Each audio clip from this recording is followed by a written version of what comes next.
I never knew exactly what my heartbeat sounded like until it was the only thing I could hear. Standing frozen in the hallway, hands still on the door handle, I felt it pounding in my ears like a hammer against glass. Once she delivers, we'll let her go.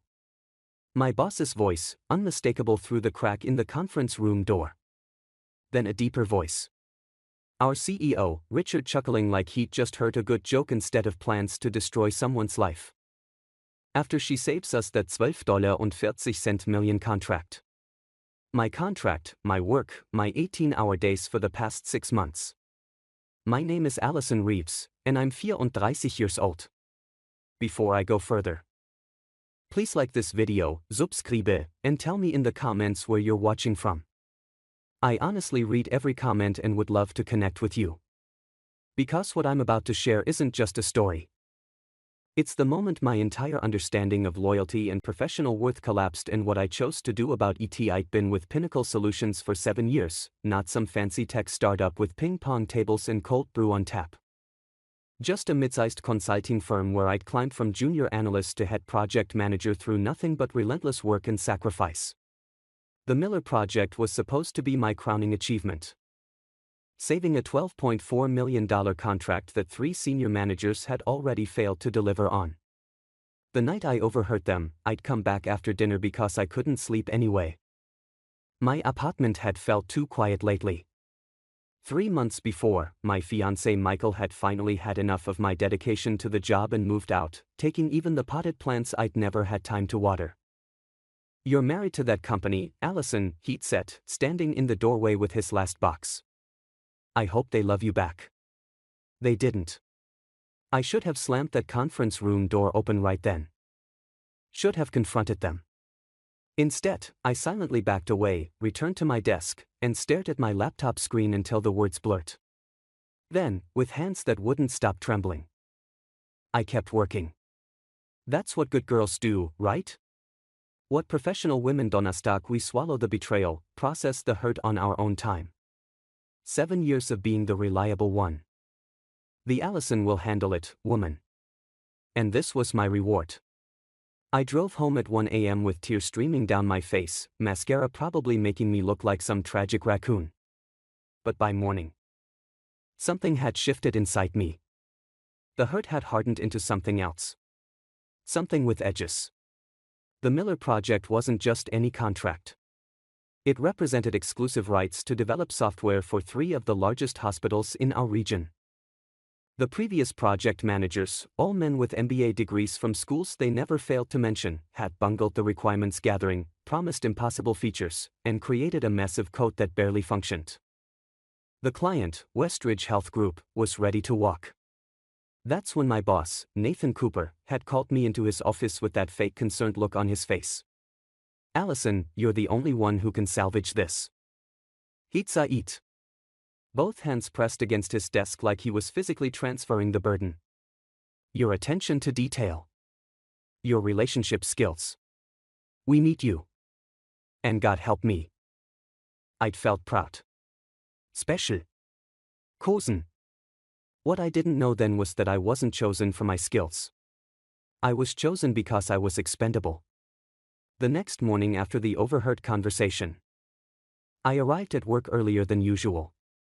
My eyes were swollen despite the cucumber slices and cold spoons I'd pressed against them at 5 a.m. I wore my sharpest blazer, the navy one with structured shoulders that always made me feel like I was wearing armor. Nathan was already there, which was unusual. He smiled when he saw me, and I watched that smile with new eyes. How had I never noticed how it never quite reached his eyes? Allison. Just the woman I wanted to see. "How's progress on Miller looking?" My throat felt tight, like I might either scream or throw up. Instead, I smiled back. "On track. The development team has corrected the integration issues from yesterday. I'm meeting with the client tomorrow for the interim review." "That's my girl," he said, patting my shoulder as he walked past. My girl, like I was a golden retriever who'd fetched the newspaper. I went through that day in a fog, nodding in meetings, answering emails, all while a voice in my head kept repeating the same phrase. "Let her handle it, then fire her." That night, I couldn't sleep again. I sat in my living room, surrounded by the sparse furniture Michael had left behind, and really looked at my life for the first time in years. The promotion I'd been angling for. The corner office, the retirement plan I was building, all of it based on the belief that hard work would be rewarded, that loyalty mattered. What a joke. I opened my laptop and started looking at my options. I could quit immediately, satisfying but financially devastating. I could half-ass the project and watch it fail, but that would hurt my professional reputation more than theirs. Or I could do what I always did, excel, deliver, and then be discarded. Unless. My fingers hovered over the keyboard. There was a fourth option. I could deliver exactly what they asked for. And make sure I was the only one who understood exactly how I'd done it. The next 2 weeks were the most intense of my professional life. I slept maybe 4 hours a night. I stopped by the office gym just enough to maintain appearances.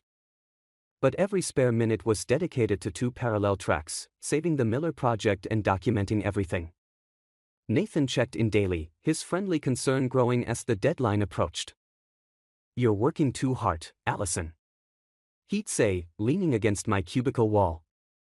"We appreciate the dedication, but take care of yourself." The fake concern made my skin crawl, but I'd smile and nod. "Almost there, just want to make sure it's perfect. That's why we need you on this," he'd say. And each time, I recorded the conversation on my phone, which sat face down on my desk. I also started talking more with Sarah from legal, who'd always been friendly but distant. The kind of work acquaintance you exchange pleasantries with but never really know. Over lunch one day, I carefully steered our conversation toward employment contracts and terminations. "It's funny," she said, picking at her salad, "how many managers don't understand the concept of constructive dismissal or how detailed our documentation needs to be for clean terminations." "What do you mean?" I asked, keeping my voice casual. She leaned forward. "Between us? HR is always cleaning up after executives who think they can just fire people on a whim. There are protocols. Especially for employees with your tenure." That night, I reviewed my employment contract with new eyes. The intellectual property clauses, the non-compete agreement, the termination procedures. I started making notes. The Miller project itself was coming together beautifully. I'd redesigned the workflow, simplified the interface, and created detailed documentation for every component. But I built it all around my own system. One that looked straightforward but had nuances only I fully understood. 10 days after overhearing my planned firing, I was presenting progress to Richard, our CEO, and Nathan. Richard rarely attended these meetings, but with $12.4 million on the line, he'd suddenly developed an interest in the details. "The client is thrilled with the new direction," I explained, clicking through slides that show dramatic improvements in system performance. "We've corrected the fundamental flaws in the architecture." "Excellent work, Allison," Richard said, not really looking at me, but at the numbers on the screen. "I knew you were the right person for this job. The right person to use and discard." I smiled so hard my cheeks hurt. "The next phase is critical," I continued. "We need to finalize the security protocols and complete user acceptance testing. I've prepared a detailed timeline." I handed them each a folder with printouts deliberately overwhelming, filled with technical specifications and project planning documents. Buried in the middle was page 17, a critical document outlining my unique implementation methodology. Neither of them would read it carefully. They never did. That night, I backed up everything to my personal cloud storage. Every email, every specification document, every piece of code I'd written or revised. Not to steal. I'm not a thief, but to protect myself with evidence of exactly what I'd contributed. 4 days before the final deadline, the Westridge Health Group executives requested an in-person meeting to review the final product before sign-off. This was standard procedure, but Nathan seemed unusually nervous. "It has to be perfect, Allison," he said, pacing my cubicle. "Richard will be there. The entire board will be watching this." "I understand," I said calmly. "Everything is on track." He hesitated. I've added Jason to the presentation team just as backup. Jason, a junior developer who had contributed nothing to the project's recovery. I knew immediately what this meant. My replacement was already being positioned. Great, I said, my voice steady while my stomach twisted. He can handle the technical questions during the demonstration. That night, I made my final preparations. I reviewed the board meeting agenda Sarah had casually left visible on her desk when I'd stopped by with a coffee question. I confirmed the timing. The attendees, the meeting room setup. I finalized my presentation materials, sent the required copies to the executive assistant, and then did something I'd never done before in my professional life. I left work at 5 Uhr nachmittags. The guard at the front desk actually did a double take. Early day, Ms. Reeves? I smiled. Big day tomorrow. Need to be fresh. At home, I laid out my outfit for the board meeting. Not my usual conservative suit, but a red dress I'd bought for a wedding and never worn. Bold, confident, memorable. Then I rehearsed what I would say, how I would stand, the exact timing of each reveal. Sleep came easily for the first time in weeks. I'd done everything possible to prepare. The rest would happen in that boardroom. The morning of the presentation dawned bright and clear. I arrived at the office early, but not as early as usual. Nathan was already texting me. Where are you? We need to prep. I took my time responding, applying my lipstick carefully in my car's mirror. For 7 years, I jumped at every message, responded within seconds. Not today. When I walked into the office carrying a sleek portfolio instead of my usual overstuffed bag, I felt people noticing the difference. The red dress, the confidence in my walk. Something had shifted. Nathan was waiting by my desk, checking his watch. There you are, he said. Relief and irritation battling in his voice. We need to go over the slides one more time. I've made some adjustments to your presentation. I set down my things calmly. What adjustments? He slid a USB drive across my desk. Just a few tweaks to the messaging. And I've added Jason to the first 3 slides as project co-lead. Co-lead. For someone who'd attended exactly 2 meetings and contributed nothing. I picked up the drive and smiled. I'll take a look. Now, please, he said, the friendly facade slipping. We present in 2 hours. I understand, I replied. I just need to check something with Sarah in legal first. Contract language the client requested. I'll be right back. Before he could object, I walked away. The USB drive in my hand, but I didn't go to legal. Instead, I went to the small conference room I'd booked yesterday. Locked the door and plugged the drive into my laptop. As expected, Nathan had completely reworked my presentation. My name was minimized. Jason's was prominent. And the technical details, the ones that explained exactly how I'd saved the project, were simplified to the point of meaninglessness. I deleted the file, replaced it with my original presentation and added 1 new slide at the end. Then I headed to the executive boardroom floor, arriving 30 minutes before the scheduled meeting time. The catering staff was still setting up coffee and pastries. I helped them arrange things.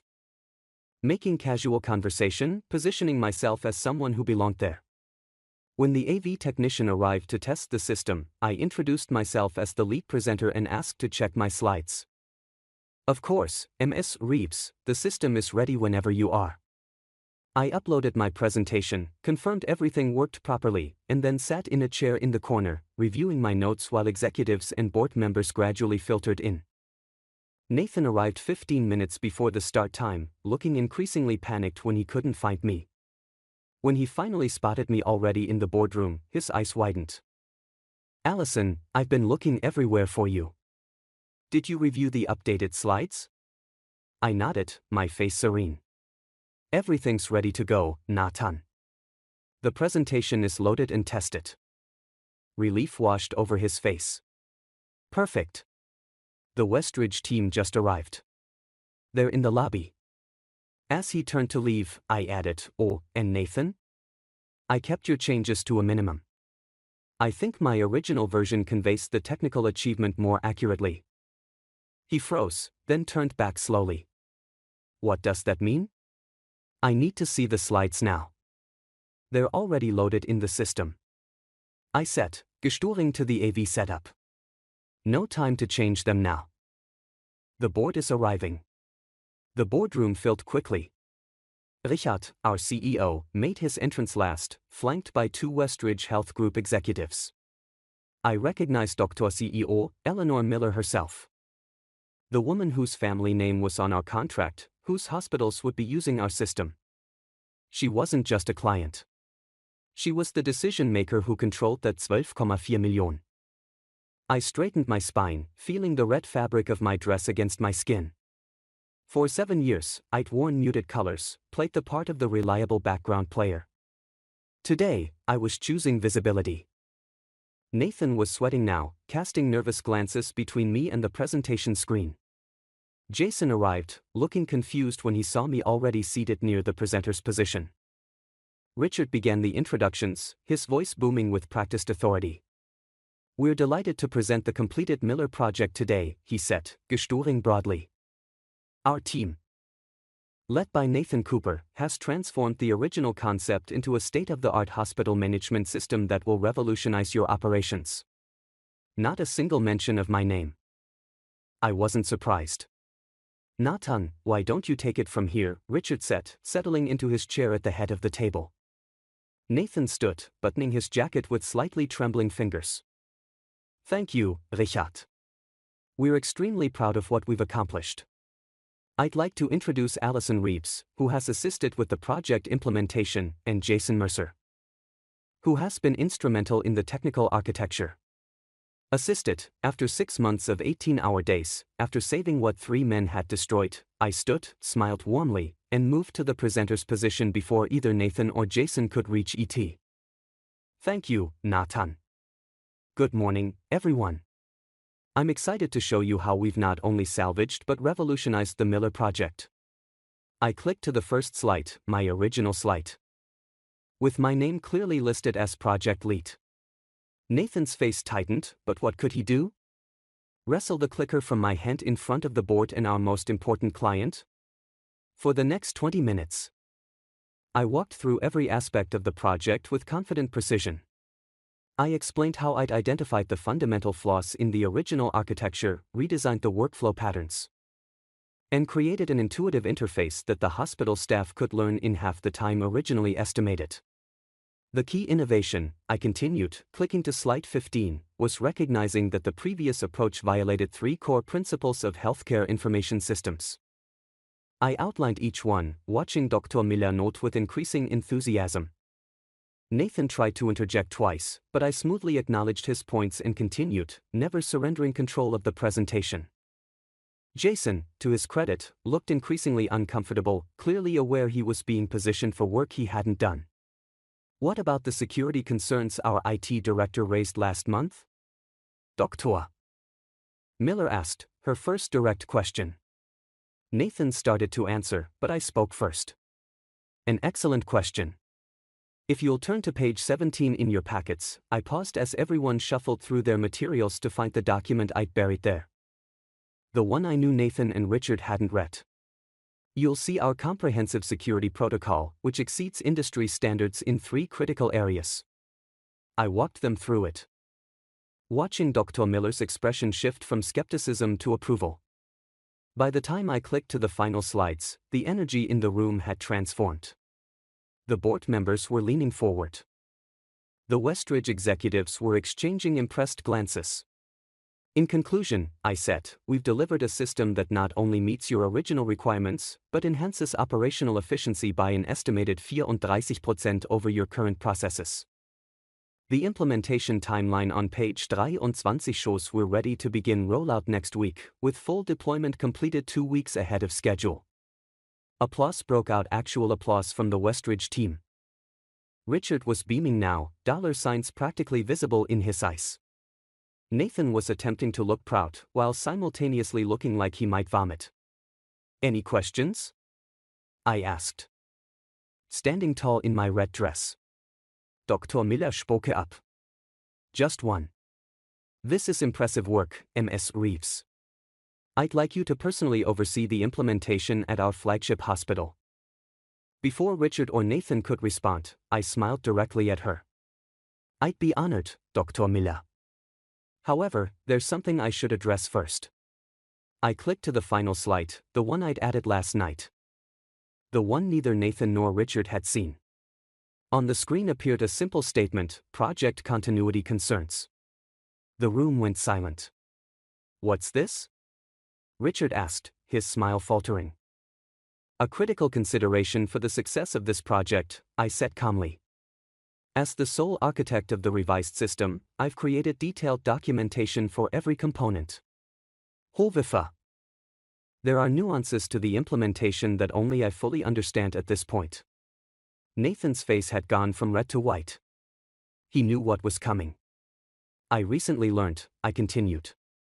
My voice steady despite my pounding heart, that Pinnacle planned to remove me from the project immediately after today's presentation, before the actual implementation, before the training.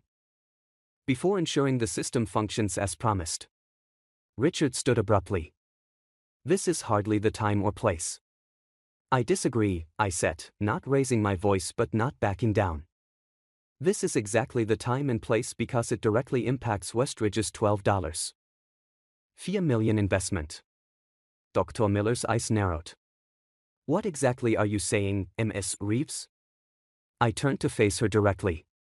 I'm saying that 10 days ago, I overheard Nathan and Richard discussing plans to terminate my employment once I had saved your contract. Their exact words were, let her handle it, then fire her. The boardroom erupted in murmurs. Dr. Miller's expression hardened as she looked between Richard and Nathan. Is this true? She asked them. Nathan stepped forward. Allison is obviously misinterpreting something she thinks she heard. I have the recording, I said quietly, pulling my phone from my portfolio. Would you like me to play it? The blood drained from both men's faces. I hadn't been recording in the office that night. I'd been in the hallway, but they didn't know that. What they did know was that I'd been recording our recent conversations and there was enough damning evidence there to make them uncertain. Dr. Miller turned to Richard. I find this disturbing, to say the least. We're entrusting our entire hospital network to this system. Continuity of expertise is non-negotiable. Richard tried to recover. Dr. Miller, I assure you there's been a misunderstanding. Allison is a valued team member. We had been discussing restructuring, yes, but restructuring that coincidentally was scheduled for immediately after I delivered this project? I interjected. After working nights and weekends for 6 months to fix the mess your previous project managers created? Dr. Miller stopped. I've heard enough. Mr. Harrington, our contract explicitly requires stable project leadership through implementation and the first year of operation. If Ms. Reeves created the system, then she needs to oversee its implementation. I let the moment hang there, watching Richard's mental calculations, the $12.4 million contract versus whatever he'd planned for me. Of course, he finally said, his businessman smile returning. Allison is essential to the project. There was never any intention of removing her. I turned back to the screen and clicked to a new slide I'd prepared.